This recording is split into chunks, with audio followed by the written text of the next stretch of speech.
to the AFC, a matchup that was inevitable, a matchup that we've been wanting to see for months. We got a chance to see it for almost half of a quarter before tragic circumstances hit.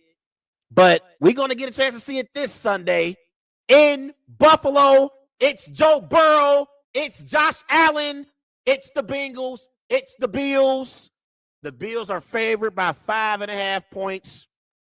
It's a 3 p.m. kickoff on CBS. The over-under for this game is 48.5 points. So this is going to be a big-time matchup. And one of the things that I'm looking at in this matchup, this is the 6th playoff matchup in Super Bowl history where both teams entered on an 8-game or more winning streak. And Joe Burrow in the playoffs, he's 4-1 since he's been the starting quarterback for the Bengals. And Josh Allen in his playoff career, 17 touchdowns, 3 interceptions. So before I get into the X's and O's of this matchup and breaking the matchup down, I want to talk about how there is this perception in the NFL and this feeling like Josh Allen is better than Joe Burrow, and I think that's absolutely ridiculous.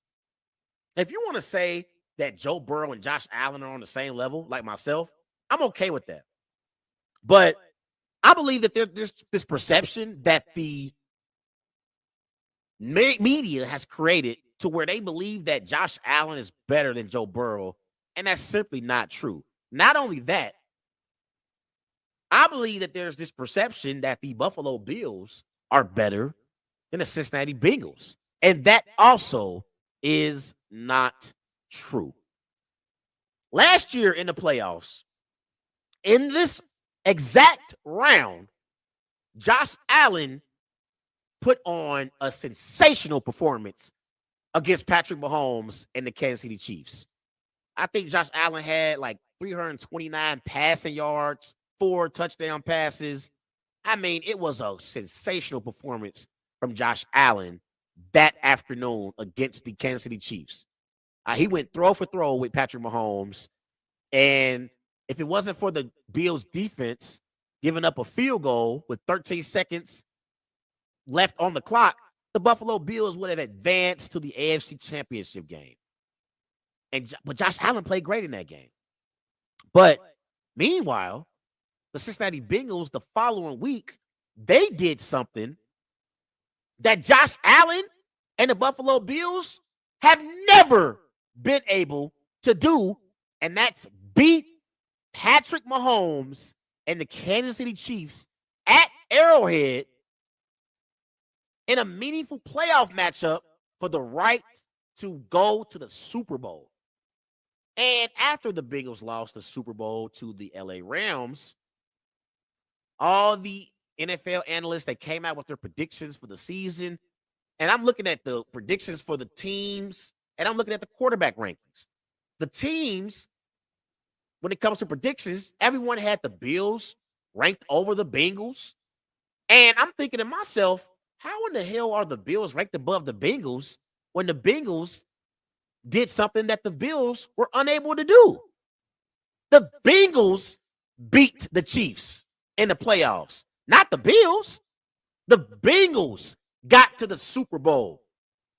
And if it wasn't for Von Miller, Joe Burrow and the Cincinnati Bengals would have their first Super Bowl in franchise history. It wasn't the Bills that got to the AFC Championship game or got to the Super Bowl. So why the hell did all these NFL aficionados have the Buffalo Bills ranked higher than the Cincinnati Bengals? And it's been going on all season long. I finally called it out in the middle of the season. Like, why are y'all ranking the Bills above the Bengals? The Bengals proved in the playoffs last year on their playoff run that they were a better football team than the Bills were. But for whatever reason, the media wanted to give the Bills more credit than the Bengals. And there's this feel-good story about the Bills. Bengals, the Bills went to 4 Super Bowls, lost all 4 of their Super Bowls. So the media wants the Bills in the Super Bowl. But even when it comes to Joe Burrow and Josh Allen,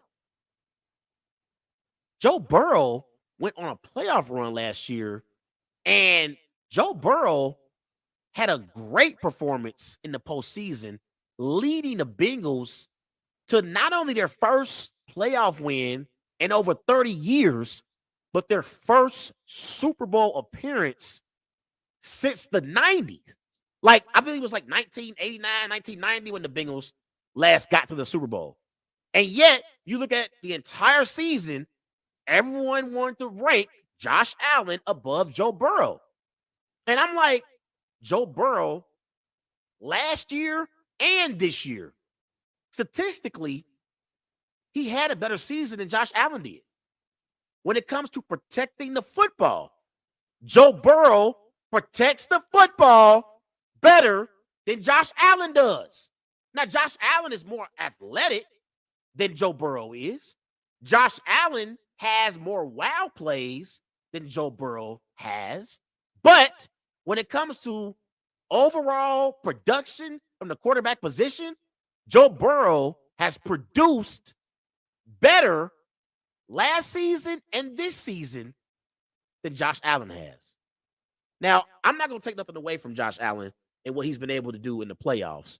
You look at what Josh Allen has done in his 7 playoff games that he's played. Josh Allen, he's averaged 296 passing yards per game, 17 touchdowns, only 3 interceptions, 104.6 passer rating, 391 rushing yards. Josh Allen has played very, very well in the playoffs. But I mean, you can look at some of those performances and say, like, I mean, he had he had a stinker in there. He did. He had a stinker in there, but he's played well for the most part in the playoffs. Joe Burrow, on the other hand, in 5 games in the postseason so far, he averages 263 passing yards per game, 6 touchdowns, 2 interceptions. His passer rating is 97.7 with 40 rushing yards. So obviously he's not the mobile quarterback that Josh Allen is, but Burrow can hold his own. And honestly, in big key moments, I trust Burrow more than I trust Allen. I really, really do. I've seen Joe Burrow, even at the collegiate level, win big games. I remember that year when they went to the national championship game. Burrow had like 5 touchdowns in that game, 0 interceptions. The man was sensational in that game. So, again, I just don't like the whole perception of the media. The media has portrayed the Bills to be better than the Bengals and Josh Allen to be better than Joe Burrow, and that's simply not the case. Now, again, if you want to say Joe Burrow and Josh Allen on the same level, I'm okay with that. I've been consistent with my thinking, saying I think they're on the same level. And this game, this Sunday, for me, will determine who's the better quarterback moving forward. Now, you're not going to go wrong with Joe Burrow or Josh Allen, okay? Whoever you have between those 2 quarterbacks as your franchise starting quarterback, you're going to be in a good position to compete for Super Bowls. Now, when I get to the X's and O's of this game, let's start off with the Bengals offensively versus the Bills defense. I believe that something that's going to hurt the Bengals in this game is their banged up offensive line. Alex Kappa is dealing with an ankle injury. Jonah Williams is dealing with the knee injury. And Lyle Collins is already out for the season with the knee injury. So the Bengals offensive line not having their 3 key starters is going to hurt the Bengals. It really is going to hurt the Bengals because remember last year, Joe Burrow was sacked a league high 51 times in the regular season. 51 times. Against the Titans, they sacked him 9 times in this exact round.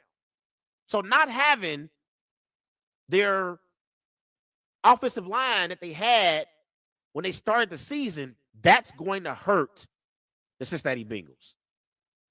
That's going to hurt them. The only starters that they're going to have in this game is center Ted Karras and left guard Cordell Volson. That's their only starting offensive lineman who started the season who is going to start in this game. That's going to hurt the Bengals. But on the flip side, the Bills, since they lost Von Miller, they haven't been very good at creating pressure on the opposing team quarterback. So that's going to be key. That's going to be key for me when the Bengals have the ball against that Bills defense. Can the Bengals protect Joey B? Do you keep Joe Mixon in to help in the pass protection? That's going to be key. Like, if the Bills basically bring blitzes and different things to try to create pressure against that Bengals offensive line, Joe Mixon and P. Ryan, the running backs for the Bengals, they're going to be called upon to step up in pass protection to help Joe Burrow get the ball down the field. You got to give Joey B some time. You got to give Joey B some time. That's going to be key. Now, the Bills defensively, they are allowing 21 points per game during their 8-game winning streak. So I don't believe that the Bills have this elite great defense, but I believe that they're average to good, and losing Von Miller really hurt this defense. It really, really hurt this defense overall. Joe Burrow, he was sacked 41 times this season. That's the 6th most in the NFL. That's going to be key for the Buffalo Bills defensively. Can they apply pressure on Joe Burrow and that injury-riddled Bengals offensive line? Now, that against the Dolphins, the Bills defense, they had 4 sacks. So that's going to be key for the Bills. Defensively got after Joe Burrow nails offense. Defensively, they got Oliver, they got Dake Jones, Shaq Lawson, Tremont Edmond in their second. They got Jordan Poyer. They got Dane Dixon, Tre'Davious White as well. So they're back to some coordinator Leslie Fisher. We're going to give Leslie Frazier can dial up some pack defensively and force the Bills out of their comfort zone, because the Eagles want to keep 3 receivers on the field. They keep Jamar Chase, T. Higgins, and Boyd all on the field. They don't want to take nobody in the field and have to have 2 tight ends in formations, so they have pass protection. They want to run their regular offense. That's going to be that. When I look at the other side of the ball, it's the Bills offense versus the Bengals defense. Let's talk about Josh Allen and how he has struggled to protect the ball. This year, Josh Allen, he has the most interceptions and fumbles. This was the red season in the playoffs. Josh Allen has the most interceptions and fumbles. Justin Fields has 27. Ryan has 28. Josh Allen has 32. Threw 2 interceptions last week against Miami Dolphins. If Buffalo Bills have any chance at beating the Bengals, they need Josh Allen to protect the football. What they also need is they need offensive coordinator Ken Dorsey to protect Josh Allen from himself. Run the football a little bit more with Singletary and Cook. That way you don't need Josh Allen to always be a hero. My mom always told me when I was growing up, you got to do what you got to do so you can do what you want to do. So if you want to go out on a trip and plan trips, you got to work for it. Same with the Buffalo Bills. They want to have Josh Allen play hero ball and hit home runs instead of settling sometime just for singles or doubles. That's Josh Allen's main problem. He wants to hit home runs, and sometimes you got to take the single. You got to take the double. You got to do what you got to do until you can do what you want to do. And they want to have Josh Allen just throw the ball all over the yard. And sometimes I think they need to slow the game down have Josh Allen play from under center instead of being a shotgun all the time, and run the football more with Singletary and Cook. That's what they have to do. Now, we know that offensively, the Buffalo Bills, they have an elite offense. You look at what they've been able to do this year so far offensively. The Bills, they are ranked second in the NFL. They average 408 total yards per game. They average 258 passing yards per game. That's ranked seventh in the NFL. And that running game that I'm talking about, they average 140 rushing yards per game. That's ranked seventh in the NFL. So you can run the football with your dynamic running backs in Singletary and Cook, and they average 28 points per game, which is ranked second in the NFL. They got Stephon Diggs. They got Gabriel Davis. They got Dawson Knox at tight end. So this Buffalo Bills offense is loaded, similar to the Bengals offense. It's loaded. But can Josh Allen protect the football? Can he protect the football? That's what's going to matter in this game. Now, defensively for the Bengals, I think one of the Bengals' key players is going to be Tre Hendrickson. Tre Hendrickson this year, he has 47 quarterback pressures this year. That's tied for seventh in the NFL.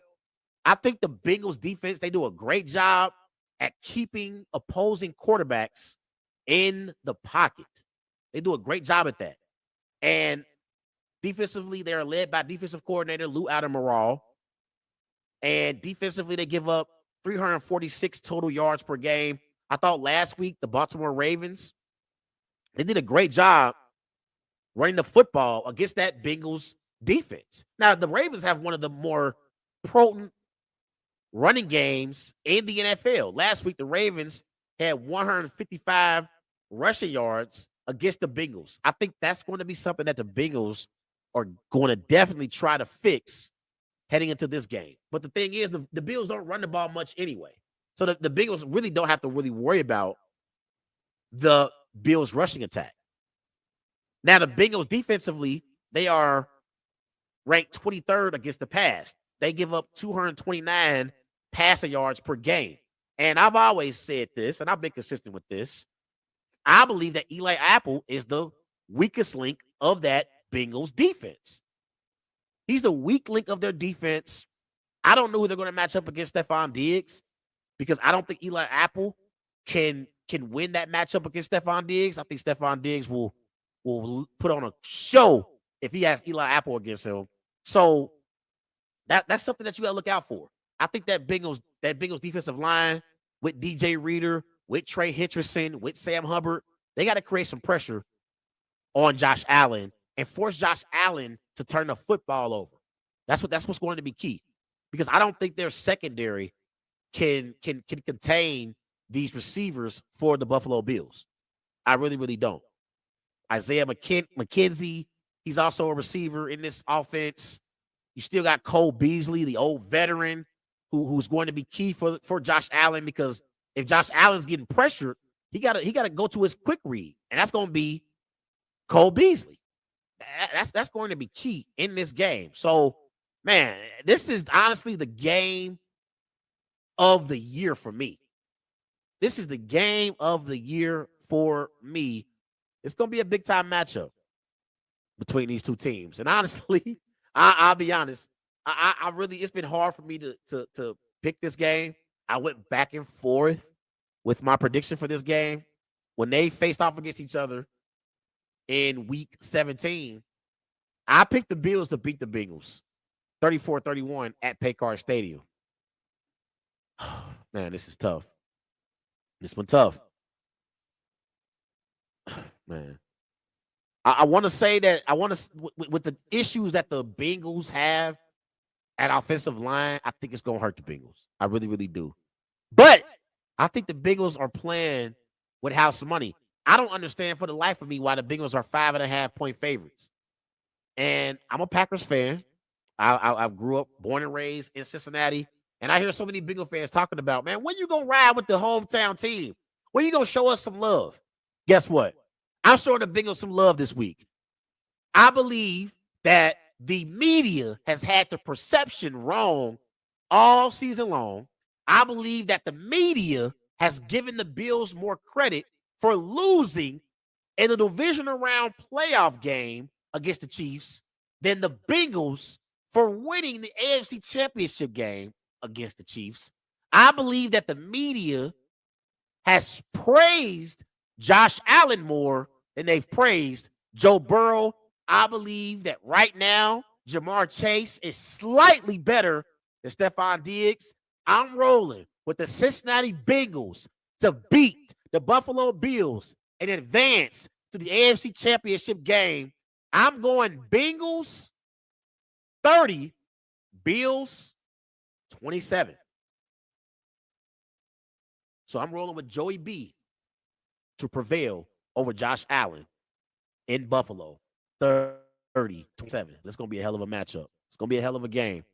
I think the Bills and Josh Allen got a little bit more to prove than the Bengals do, but I think the Bengals are going to be playing with that motivation, hearing all the media and people talking about the Bills as being the better team. And the line this week proves it.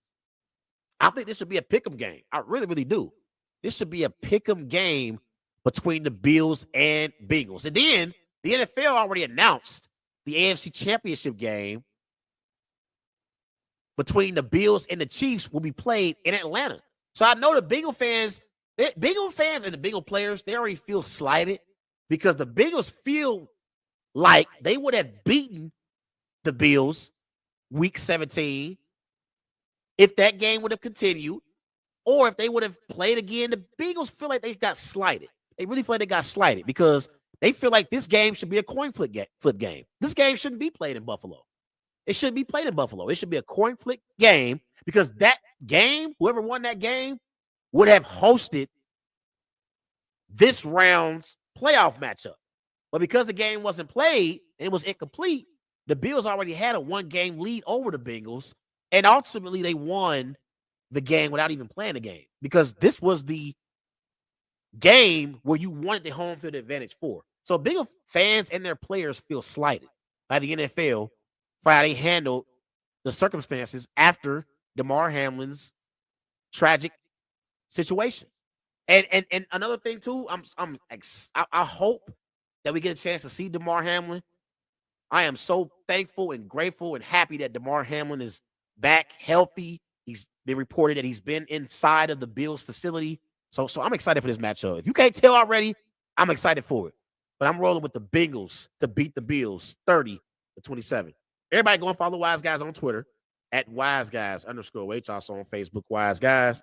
And be sure to follow Wise Guys on Instagram at These Guys Know Sports.